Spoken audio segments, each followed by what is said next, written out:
Bridge से हम डूबते सूर्य का दीदार कर सकते हैं। ओखा बेट द्वारका सी ब्रिज जो है वो अब खुल के तैयार है, जिसका निरीक्षण कर रहे हैं प्रधानमंत्री। और गुजरात के द्वारका में देश का सबसे लंबा ये सिग्नेचर ब्रिज, आप देखिए इन तस्वीरों के जरिए क्या विहंगम दृश्य आप यहाँ पर देख पा रहे हैं। हम ये जानते हैं कि प्रधानमंत्री ने 2017 में इस ब्रिज की आधारशिला रखी थी। 6 साल में इस ब्रिज का निर्माण जो है वो पूरा हुआ है। अब मानचित्र की बात करें अगर गुजरात की, तो एक नए लैंडमार्क के रूप में ये स्थापित होगा। और साथ ही साथ ब्रिज के खुलने की वजह से अब ओखा से बेट द्वारका द्वीप जाने में जिस आवाजाही को सुगम बनाने की बात की जा रही है, जिसके समय को बचाने की बात की जा रही है, वो अब हो जाएगा। बिल्कुल अश्विनी, क्योंकि आप हमारे साथ मौजूद हैं, हमने आपकी रिपोर्ट भी देखी। जब हम सुदर्शन सेतु की तस्वीरें दिखा रहे हैं अपने दर्शकों को, पर्यटन के लिहाज से, धार्मिक पर्यटन को बढ़ावा देने के लिए ये सिग्नेचर ब्रिज वाकई में गुजरात के मानचित्र पर एक लैंडमार्क साबित होगा आने वाले समय में। निश्चित तौर से, और उसी का लोकार्पण प्रधानमंत्री नरेंद्र मोदी ने किया है। और ये सही मायने में अगर देखें तो एक संकल्प की सिद्धि का प्रमाण है, क्योंकि प्रधानमंत्री नरेंद्र मोदी ने अपने दूरदर्शी सोच के तहत इस सागर की अतल गहराई में सागर को बांधने का जो संकल्प लिया था, सागर को जो मथने का संकल्प लिया था, वो आज पूरा हुआ है।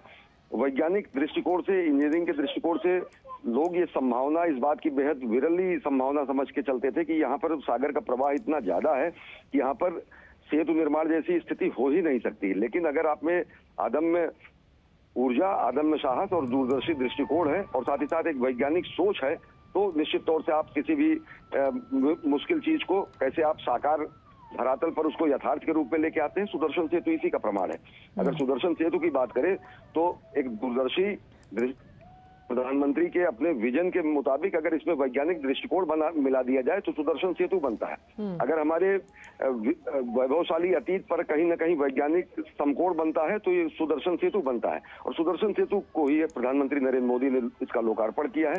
2017 में इसकी आधारशिला उन्होंने खुद रखी थी, भूमि पूजन इसके लिए किया था, और ये आज इन्होंने आज ये राष्ट्र को समर्पित किया गया है। सबसे बड़ी बात जो है, अगर देखें तो बड़ी संख्या में सागर में चारों तरफ हजारों की संख्या में नाव में लोग इस समय वहां पर मौजूद हैं और नाव में बैठे हुए लोग प्रधानमंत्री नरेंद्र मोदी का अभिवादन कर रहे हैं। और साथ ही साथ मैंने यहाँ पर अगर आप देखेंगे तो फ्लोटिंग तरीके से मोदी की गारंटी भी यहाँ पर दिखाई दे रही है। किस तरीके से लोग एक विश्वास लेके चलते हैं कि प्रधानमंत्री नरेंद्र मोदी ने जो पिछले 20 वर्षों से गुजरात की और राष्ट्र की जो अब पिछले 10 वर्षों से जो सेवा कर रहे हैं, जो पूरा का पूरा ये सेवा और संकल्प का जो ये पूरा का पूरा 2 दशक चला है, वो पूरे गुजरात का भी कायाकल्प करने में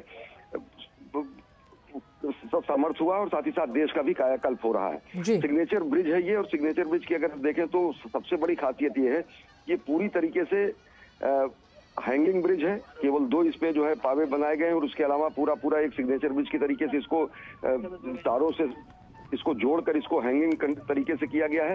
और नीचे इतना बड़ा स्पेस दिया गया है कि किसी भी तरीके का नौकायन या किसी भी तरीके के बड़े से बड़े जहाज भी यहाँ से गुजर सकते हैं। यहाँ इससे पहले आने का एकमात्र, जो मैं बता रहा था कि एकमात्र रास्ता ही नौकायन के जरिए था। लोग नाव के जरिए यहाँ पर पहुंचते थे और घंटों की यात्रा होती थी द्वारका से बेट द्वारका पहुंचने के लिए। ओखा से बेट द्वारका आने में लोगों को बेहद दुसाध्य यात्रा होती थी, खासकर बुजुर्गों के लिए और ऐसे लोगों के लिए जो जिनकी उम्र ज्यादा है। लेकिन अब बड़े आराम से लोग जो है मिनटों में ये पूरी 2.5 किलोमीटर लंबा ये ब्रिज है, इसको पार करते हुए यहाँ पर बेट द्वारका आ सकेंगे। और सबसे बड़ी बात ये कि ये एक द्वीप जैसा है। द्वीप यहाँ की तकरीबन आबादी केवल 10,000-12,000 के आसपास है। द्वारका एक ऐसा चमकता हुआ चेहरा और शहर है जहाँ पर सारी सुख सुविधाएं हैं।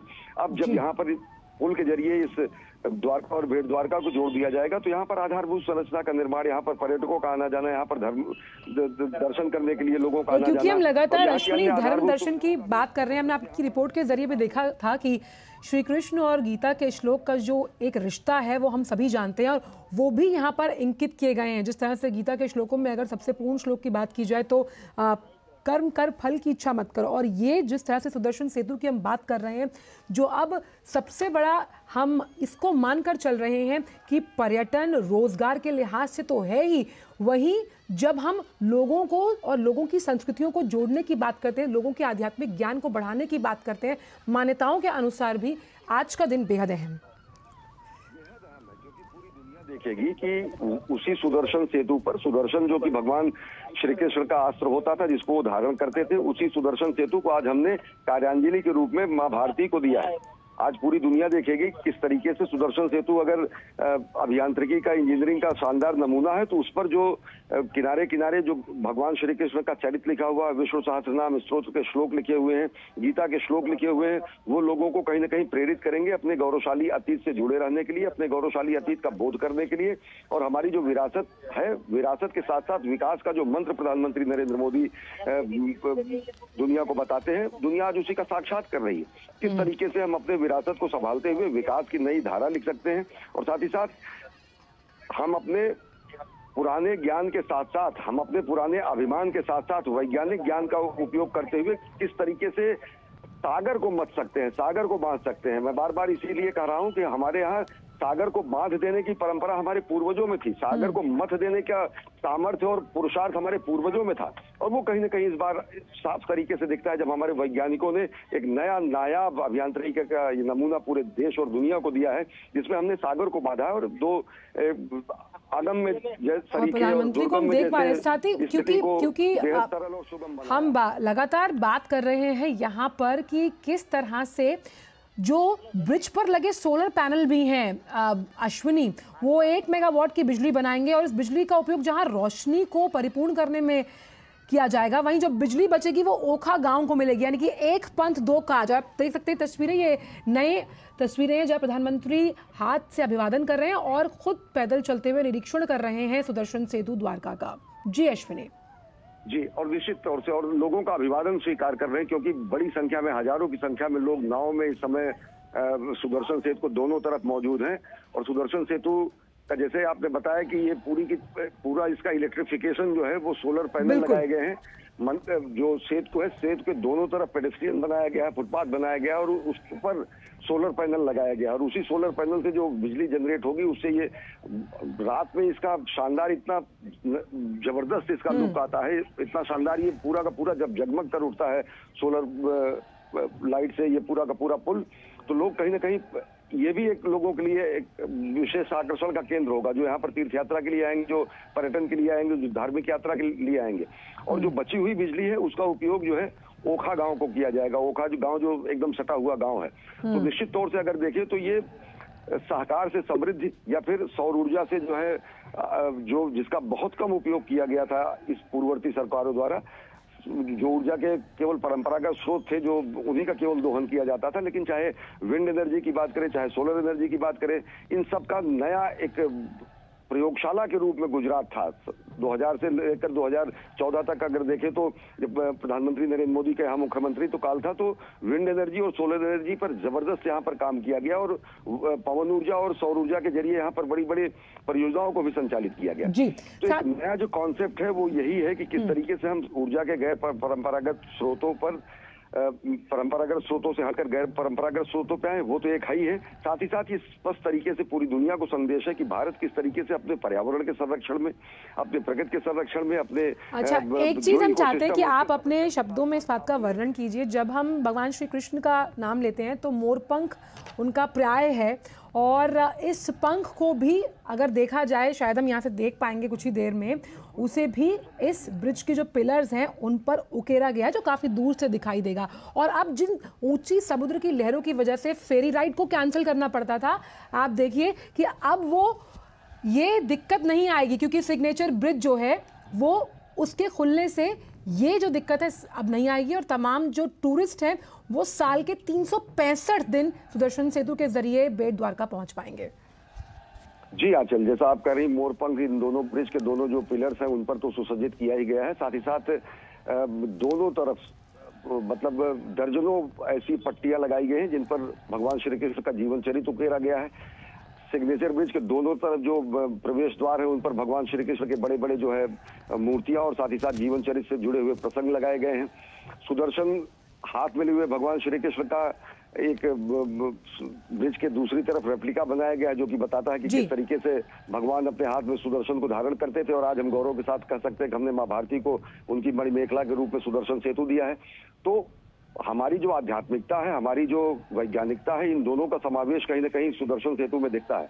और सबसे बड़ी बात यह है कि ये असंभव माना जाता था वैज्ञानिक तरीके से, लोगों को ये संभव नहीं लगता था कि यहाँ पर इतने प्रवाह में, सागर की इतनी गहराई में और सागर के इतने तीव्र प्रवाह में यहाँ पर सिग्नेचर ब्रिज बनाया जा सकता है।